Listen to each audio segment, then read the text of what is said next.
আল্লাহু আল্লাহু আল্লাহু।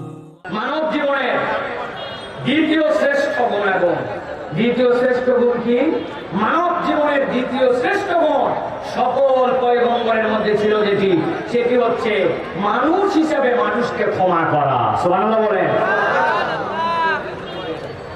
আল্লাহ রাব্বুল আলামিন ক্ষমা করে একটা অনন্ত দৃষ্টান্ত কোরআনুল কারীমের মধ্যে আনছেন। ঠান্ডা মাথায় যদি বোঝেন, অনেক বড় বার্তা এর মধ্যে আছে। দুনিয়ার ইতিহাস বদল করে একটা ঘটনা। হযরতে রাসূলুল্লাহ সাল্লাল্লাহু আলাইহি ওয়াসাল্লাম যখন দাওয়াত দিতে শুরু করলেন, নবীজির একজন সাহাবী ছিলেন হযরতে মিসতাহ রাদিয়াল্লাহু তাআলা আনহু। মক্কার সবচেয়ে ফকির সাহাবী হযরতে মিসতাহ। ভালো করে বোঝেন, হযরত আবু বকর রাদিয়াল্লাহু তাআলা জেনে ফেললেন মিসতার বাড়িতে কিচ্ছু নাই, বাজার পর্যন্ত করতে পারে না। আবু বকর সিদ্দিক রাদিয়াল্লাহু তাআলা দায়িত্ব নিয়ে নিলেন, তোমার বাজারের দায়িত্ব আমার, তোমার সংসার দেখার দায়িত্ব আমার। হযরতে মিসতার রাদিয়াল্লাহু তাআলা স্টেটমেন্টে চলাফেরা করে। আবু বকর বাজার করলে তার বাজার হয়, আবু বকর রাদিয়াল্লাহু তাআলা জামা কাপড় দিলে তার জামা কাপড় হয়, নয়তো তার সংসার চলে না। হযরতে মিসতার রাদিয়াল্লাহু তাআলাকে আল্লাহর নবীর সাহাবী আবু বকর যখন বাইয়াতুল আকাবাতুল উলা হয়ে গেল, বলে দিলেন তুমি মদিনায় চলে যাও। কিছুদিন পরে আমার খেয়াল হচ্ছে আল্লাহ রাব্বুল আলামিন নবীকেও মদিনাতে যাওয়ার নির্দেশ দিবেন, তার আগে তুমি মদিনায় চলে যাও। টাকা পয়সা পর্যাপ্ত দিয়ে দিলেন, মদিনায় যাবে, বাজার করবে, খাবে আর দিনের দাওয়াত দিয়ে বেড়াবে। সংক্ষেপ করে বলছি, আল্লাহ নবী যখন মদিনায় চলে আসলেন, এরপরে রাসূলুল্লাহ সাল্লাল্লাহু আলাইহি ওয়াসাল্লাম একটা যুদ্ধের ময়দানে বের হলেন। বের হওয়ার সময় নবীজির স্ত্রী আয়েশা রাদিয়াল্লাহু তাআলাকে নিয়ে যুদ্ধে গেলেন। যুদ্ধ থেকে ফেরার সময় হযরত আয়েশা রাদিয়াল্লাহু তাআলা উটের পিঠের উপরে বসা ছিলেন, কিন্তু গলার মালাটা হারায় গেল। হারায় যাওয়ার কারণে হযরত আয়েশা রাদিয়াল্লাহু তাআলা উটের পিঠ থেকে নামলেন। নামার পরে মালাটা খুঁজতে বেরিয়েছেন, কিন্তু হালকা মানুষ, উটের পিঠে আছেন কি নাই বোঝা যায় নাই। সাথে সাথে উট টান দিয়া সাহাবায়ে কেরাম নিয়ে চলে আসলেন। হযরত আয়েশা রাদিয়াল্লাহু তাআলা পিছনে পড়ে গেলেন। কিছু দূর যাওয়ার পরে তারা টের পেল উম্মাতুল মুমিনিনের মধ্যে নাই। এরপরে তাকে আবার উটের মধ্যে উঠায়া নবীজির কাছে আগে চলে আসছে, তিনি পিছে পিছে আসছেন। মদিনার মুনাফিকরা সাথে সাথে রটায় দিল ইয়াং সাহাবীদের সাথে নবীজির তরুণ স্ত্রী তিনি ঘুরে আসছেন। নিশ্চয় একসাথে না আসার কারণ এই সাহাবীদের সাথে তিনি খারাপ কাজ করে তারপরে মদিনায় আসছে। নাউযুবিল্লাহ। মুনাফিকরা যখন এই বার্তা ছড়ায় দিল নবীজির ইজ্জতের সাথে যাওয়া বিষয়, সাহাবায়ে কেরাম ঘাবড়ায় গেলেন এই কথা শুনে। মুনাফিকদের চরিত্র প্রকাশ পেয়ে গেল। কিন্তু আল্লাহ নবী সাল্লাল্লাহু আলাইহি ওয়াসাল্লাম কথাটা আমলে নিলেন। নেওয়ার পরে বলেন, যতক্ষণ পর্যন্ত আল্লাহ রাব্বুল আলামিন ওহী নাযিল করে আয়েশা রাদিয়াল্লাহু তাআলার পবিত্রতার ঘোষণা না দিবেন, ততদিন পর্যন্ত আমি আয়েশার সাথে কথা বলবো না। মুনাফিকরা তো এটার সাথে বাতাস দিছে, কিন্তু ওই সাহাবী, যেই সাহাবী মিসকিনের মিসকিন হযরতে মিসতাহ, ওই সাহাবী পর্যন্ত মুনাফিকদের প্ররোচনায় পড়ে গেলেন। পড়ার পরে তিনিও বলতে শুরু করলেন, হলেও হতে পারে। কিসের থেকে কি হয় কেমনে বলবে? ভালো করে বোঝেন। আয়েশা রাদিয়াল্লাহু তাআলার পিতার নাম কি? হযরত আবু বকর রাদিয়াল্লাহু তাআলা। যার খায় যার পরে যদি আল্লাহ মাফ করুক এরকম অপরাধ হয়েও থাকে, তাহলে অন্তত এই ব্যক্তিটার তো এই আক্কেল থাকার কথা যে আমাকে যেই লোক চলায়, আমাকে যেই লোক খাওয়ায়, অন্তত তার পক্ষে নিয়ে আমার এই কথা বলা উচিত নয়। কিন্তু তিনি উল্টা আরো আবু বকরের খেয়ে পড়ে আবু বকর রাদিয়াল্লাহু তাআলার বিপক্ষে, নবীর পরিবারের বিপক্ষে চলে গেলেন। হযরত আবু বকর এই কথা শুনে এত মনে কষ্ট পাইছেন, আবু বকর রাদিয়াল্লাহু তাআলা মদিনায় ঘোষণা দিয়ে দিলেন, আরে যারে খাওয়াই খাওয়াই এই পর্যন্ত আনলাম, দুনিয়ার সবাই আমার নিয়ে বিরোধিতা করতে পারে, কিন্তু মিসতাহ আমার বিরোধিতা করলো। আমি বেঁচে থাকতে আবু বকরের দরজায় আর মিসতাহর কোনো জায়গা নাই। গভীর মনোযোগ দেন, ঠান্ডা মাথায় বুঝেন। আল্লাহ রাব্বুল আলামিন আবু বকর রাদিয়াল্লাহু তাআলা এই কথা বলার সাথে সাথে আয়েশা রাদিয়াল্লাহু তাআলার পবিত্রতার ঘোষণার আগে কোরআনের আয়াতে কারিমা নাযিল করলেন। আল্লাহ রাব্বুল আলামিন বললেন, ওয়ালা ইয়াতালি উলুল ফাদলি মিনকুম ওয়াস-সাআ আন ইউতু লিল কুরবা ওয়াল মাসাকিন ওয়াল মুহাজিরিন ফি সাবিলিল্লাহ। আল্লাহ রাব্বুল আলামিন সূরা নূরের 22 নম্বর আয়াত অবতীর্ণ করে বলেন, ও আমার সাহাবী আবু বকর,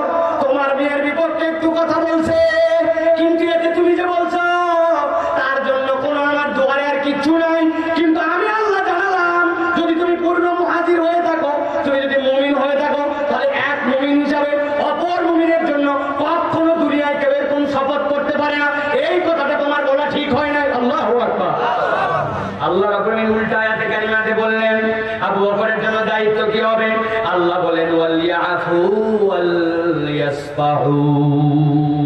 আবু বকরের দায়িত্ব হবে, সিদ্ধান্ত যেহেতু আয়েশা রাদিয়াল্লাহু তাআলার পবিত্রতা অপবিত্রতা আল্লাহর কাছে, কিন্তু আবু বকর যে কথা বলছেন, আবু বকরের দায়িত্ব হচ্ছে ওয়ালিয়াফু ওয়ালিয়াসফাহু, ক্ষমা করে দেওয়া এবং দোষ ত্রুটি উপেক্ষা করা। আল্লাহ এরপরে কঠিন কথা বলছেন, আলা তুহিব্বুনা আন ইয়াগফিরাল্লাহু লাকুম ওয়াল্লাহু গফুরুর রাহিম। তুমি কি পছন্দ করো না যে তুমি যদি মানুষকে ক্ষমা করে দাও, তোমার আল্লাহ তোমাকে ক্ষমা করে দিবে? সুবহানাল্লাহ। কি বুঝলেন আপনি? আপনার মেয়ের ব্যাপারে যে লোক অভিযোগ দেয়, ওই লোককে আবার আপনি খাওয়ান পড়ান, সে আপনার বিপক্ষে। আপনি তখন বলছেন তোর আর খাওয়া দাওয়া নাই, তোরে আর মাফ করবো না।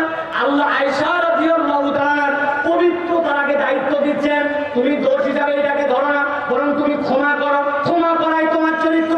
আর আল্লাহ বলছেন আলা তুহিব্বুনা ইয়াগফিরাল্লাহু লাকুম, তুমি কি চাও না আল্লাহ তোমাকে মাফ করে দেখ?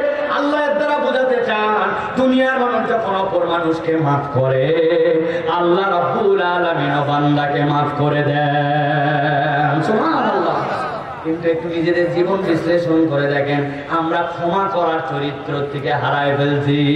আমরা এখন কে কার দোষ কত প্রকাশ করতে পারবো, এইটাই হচ্ছে আমাদের এখন প্রতিযোগিতা, ঠিক না?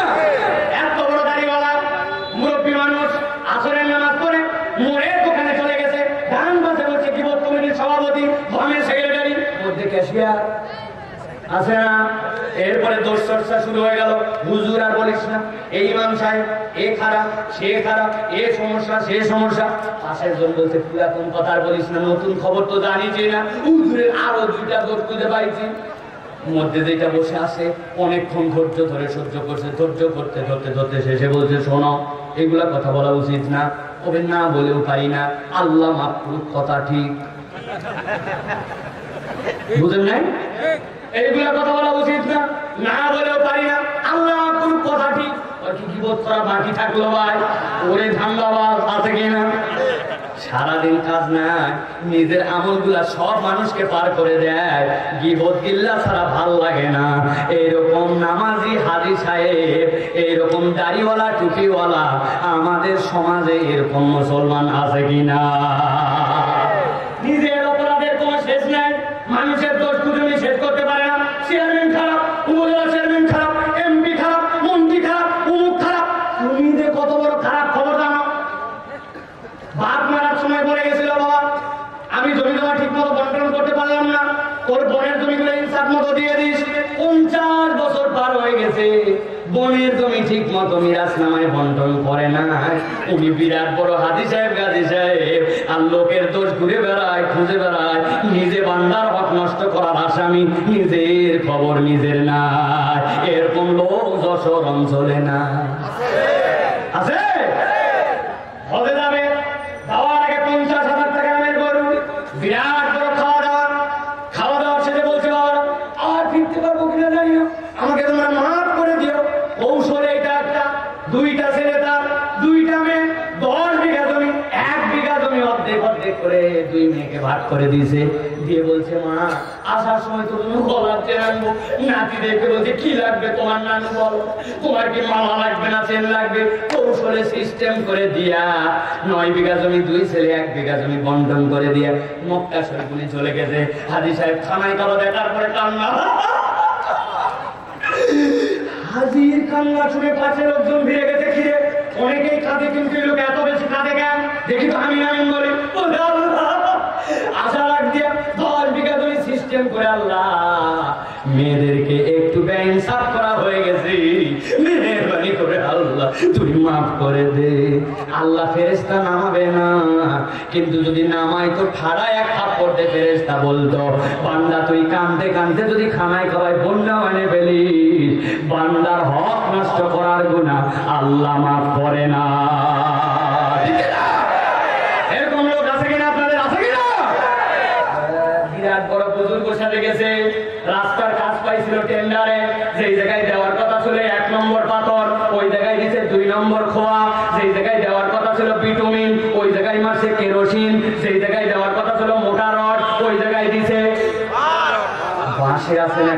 কঞ্চি, বহু তাকে বাঁশ বাদ দিয়েছে, শেষ বয়সে এসে বিরাট বড় দানবীর, বিরাট বড় সমাজ সেবক, আল্লাহর বান্দার হক নষ্ট করে আপনি দানবীর সাজেন, খালি কবরে যাইয়ে দেখেন বাটাম একটাও মাটিতে পড়বে না। একজন বলছে সাম্প্রতিক একটা ছবি ভাইরাল হয়েছে, কি বাংলাদেশে এত গরম, রাস্তার মধ্যে একজন হাঁটতেছিল, জুতার তলার সুতলি পিচের মধ্যে আটকায় গেছে। দেখছেন আপনারা? একজন বলছে পিছলে আটকায় গেছে, আপনি গরম মনে করতেছেন? আরে বাংলাদেশে যে গরম, এই গরমের চেয়ে বেশি গরম আর আবুধাবিতে গরম, সৌদি আরবে গরম, মধ্যপ্রাচ্যে গরম, ওইখানে 50-60 ডিগ্রি হয়, কিন্তু ওইখানে তো জুতার তলে আটকালো না। ওদের তো আরো আগে গলার কথা, আমাদের তো কেবল 40। আটকাইছে কেন জানেন? যে ভিটামিন দিছে, এগুলো একটাও 1 নম্বর ভিটামিন না। 1 নম্বর ভিটামিন হলে এত তাড়াতাড়ি বলারই কথা না। ওর মধ্যে কেরোসিন আর পোড়া মোবাইলের মিশ আছে। আমাদের টেম্পারেচার কম জন্য ঠিকই আছে, একটু বাড়াতে আসল খেলা ধরা পড়ে গেছে, ঠিক না? ভণ্ডামি করেন। আল্লাহ রাব্বুল আলামিন এই জন্য বলছেন তোমার দোষের অভাব নেই। তুমি যদি বান্দাকে ক্ষমা করতে না শিখো, তাহলে আল্লাহ রাব্বুল আলামিন তোমাকে ক্ষমা করবেন না। এই জন্য ক্ষমার টেন্ডেন্সি নিজের ভিতরে রাখতে হবে। একবার আরাফাতের ময়দানে আমি বসে আছি, আরাফাতের ময়দানে বয়ান শেষ করছি, করার পরে বললাম একজন আরেকজনকে মাফ করে দেন। এক মুরব্বী বললো, বাবা তোমার ওয়াজ শুনে অনেক ভালো লাগছে, কিন্তু বাবা আমি একটা লোককে মাফ করতে পারবো না, তুমি যাই বলো। এমন কথার কষ্ট আমাকে দিয়েছে, এই কষ্ট আমি জীবনেও ভুলতে পারবো না। আমি মুরব্বীকে বললাম, তাহলে আল্লাহ আপনাকে মাফ করবে না? বলেন তো, দুনিয়ায় কোনো হুজুরের বলার ক্ষমতা আছে কারে আল্লাহ মাফ করবে আর কারে আল্লাহ মাফ করবে না? আমার বাপের ক্ষমতা আছে এই কথা বলার, কিন্তু আমি তো ধাক্কা দেওয়ার জন্য কৌশলে এই কথা বলছি, আল্লাহ তো আপনাকে মাফ করবে না, তুমি রিয়েলাইজেশন করতে পারে। আমি বললাম, চাচা সারা জীবন আমাদের ভুল, একটা ভুল আপনি আল্লাহর কাছে মাফ করবেন না, আর বলতেছেন আল্লাহ আমার সব গুনাহ মাফ করে দাও, কেমনে সম্ভব? মুরব্বী খানিকক্ষণ দম ধরে রেখে বলছি, তোমার কথা আমার হৃদয়ে ধাক্কা মারছে বাপ। যাও আল্লাহ সাক্ষী রেখে আরাফাতের ময়দানে বললাম, ওই ব্যক্তিকে আমি আমার অন্তর থেকে মাফ করে দিলাম। আমি বললাম, আল্লাহ বলছেন আলা তুহিব্বুনা ইয়াগফিরাল্লাহু লাকুম ওয়াল্লাহু গফুরুর রহিম। এই আয়াতের উপরে বিশ্বাস রেখে আমি আপনাকে বলতেছি, আল্লাহ আপনাকে মাফ করে দিয়েছে। এই জন্য প্রিয় ভাইরা, মানুষের ভুল করবেন না, ক্ষমা করতে শিখেন। আপনি কি ক্ষমা করবেন? নিজের বউ যদি একটু তরকারিতে কম বেশি করে, সাথে সাথে মায়া তার বানান করে দিব। ওরে গালি যশোরের লোক দেওয়া জানে, নিজের বউরে নিজে গালাগালি করে, ছোট্ট একটু ভুল ক্ষমা করতে পারে না। আর বউরা তো আরো এক ধাপ আগায়, এত বড় বাজারে ইলিশ ধরায় দিতে, সব আনছে, নারকেলের তেলটা মিস হয়ে গেছে। বউ তালিকা দেখে দেখে সব আছে, নারকেলের তেল নাই। সাথে সাথে বলছে 20 বছর সংসার করে কি পাইলাম, আছে না? 1 বোতল নারকেলের তেলের জন্য 20 বছর গায়ে। আরে মহিলা অকৃতজ্ঞ, স্বামীর কৃতজ্ঞ হন, স্ত্রীকে ক্ষমা করেন। এই দুইটা না হলে এই ভালোবাসা ফিকে ভালোবাসা হয়ে যাবে। আগেকার ভালোবাসা ছিল সুপার গ্লুর মতো, আর এখনকার আমাদের এইগুলা স্যাপের যে আঠা, এর থেকে উঠিল, বিয়ে হতে দেরি, তালাক হতে দেরি নাই, ঠিক না? আর আমাদের নানি দাদিরা, আমাদের মুরব্বীরা, হায় হায় হায় হায় রে, বুড়া বুড়ির মহব্বত, এই মহব্বতের কোনো শেষ নাই। এখন ফুল দেয়, মালা দেয়, গিফট দেয়, ঘুরাতে নিয়ে যায়, বাইকে ঘুরায়, তারপরেও মহব্বত টেকে না, ঠাস ঠাস করে সম্পর্ক হচ্ছে, ঠিক না? এইগুলা সুপার গুলো না, এগুলা সব স্যাপের আঘাতেও খারাপ। এই জন্য প্রিয় ভাইরা, ক্ষমার চরিত্র যাদের মধ্যে থাকবে, ওই পরিবারগুলো আল্লাহর নিয়ামতে যাবে।